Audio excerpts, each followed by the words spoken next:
Published 1810 Est, 14 November 2017. Updated 2046 Est, 14 November 2017. With tanks on the streets of Zimbabwe and enemies at the gates of his plush mansion, are we witnessing the end of Robert Mugabe's remarkable and bloodstained rule over Zimbabwe? Only one thing was clear last night as rumors swept Harare after 37 years running the nation: the old despot's vice-like grip on the shattered breadbasket of Africa is weakening.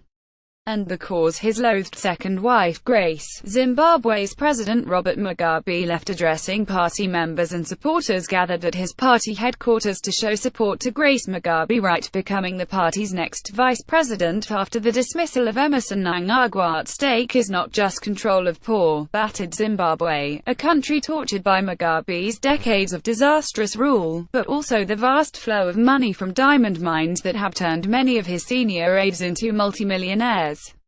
Just days ago, it seemed Grace, 41 years Mugabe's junior, was winning a power struggle worthy of a Shakespearean tragedy to succeed the ailing 93-year-old president, but with the sensational events of last night, it seems the balance might be tipping in favor of her rival for the crown, a brutal former spy chief nicknamed the Crocodile. His real name is Emmerson Mnangagwa, a long-standing supporter of Mugabe until the president sacked him as vice president last week.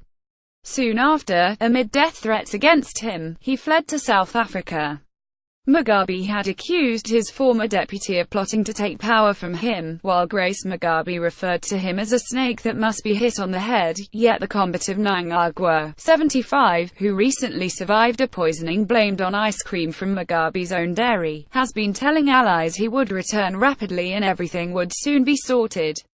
Zimbabwe's First Lady Grace Mugabe greets party supporters at a rally in Chinri, Zimbabwe. Are also publicly warned Mugabe the ruling ZANU-PF party was not personal property for you and your wife to do as you please. Now it appears the crocodile's friend, Zimbabwe's military chief General Chiwenga, has mobilized his forces after issuing a threat earlier this week that the army would not tolerate Grace's planned purge of 300 senior party figures linked to her rival.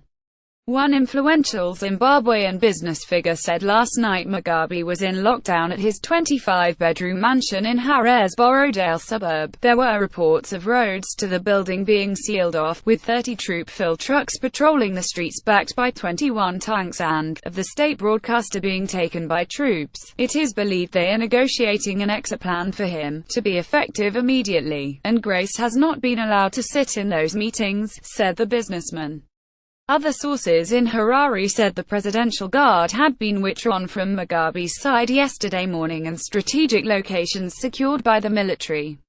The army chief issued his warning to Mugabe at a press conference, tellingly flanked by 90 senior officers. The current purging, clearly targeting members of the party with a liberation background, must stop forthwith, he warned. Many of those targeted for purging from the party were war veterans, infamous for their seizures of white-owned farms, yet still influential in Zimbabwe. 6 days ago, the leader declared they completely disowned Mugabe following the exile of the crocodile. So can these two military leaders reach out for power without getting their hands chopped off? Zimbabwean Deputy President Emmerson Mnangagwa, known as the Crocodile, greets party supporters at the ZANU-PF headquarters in Harare. Certainly, they have the loyalty of the all-powerful army, and are widely feared across the country after careers steeped in blood.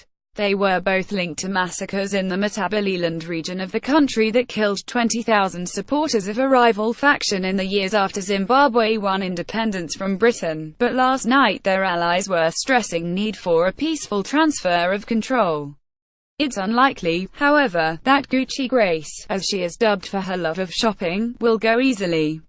Some fear Mrs. Mugabe and her so-called G40 group may try to get ZANU-PF youth gangs out on the streets to back her. 3 years ago, a woman named Joyce Mujuru was sacked as vice president after being accused of plotting against the president. Her husband, a former army chief said to be the only person brave enough to stand up to Mugabe, in a suspicious house fire in 2011 amid reports of gunfire. One diplomat told me there were rumors his will was worth an astonishing £7 billion, underlining the corruption among supposedly communist comrades. Grace was expecting to be appointed vice president at a party congress next month. The trouble for her is that she is widely hated, unlike Mugabe's first wife. Her recent escapades include seeing a journalist detained for saying she donated used underwear to supporters, and relying on diplomatic immunity to evade charges for assaulting a model in South Africa. Several tanks were seen moving near the Zimbabwean capital Harare on November 14, 2017. The 52-year-old has bought homes in Dubai and South Africa, spent £3 million of state funds on her daughter's wedding, and recently bought a £300,000 Rolls-Royce.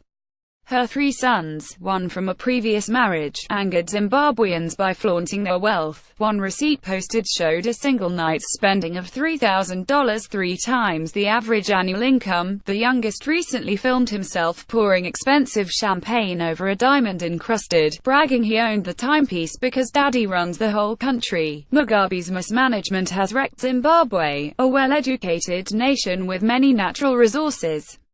He sparked history's second worst hyperinflation, while 7 in 10 citizens are stuck in poverty. That's why, as the tanks roll in and rumors spread like wildfire, there will be few tears shed if this is indeed the endgame in an epic power struggle that leaves the old man and his despised wife finally thrown from power.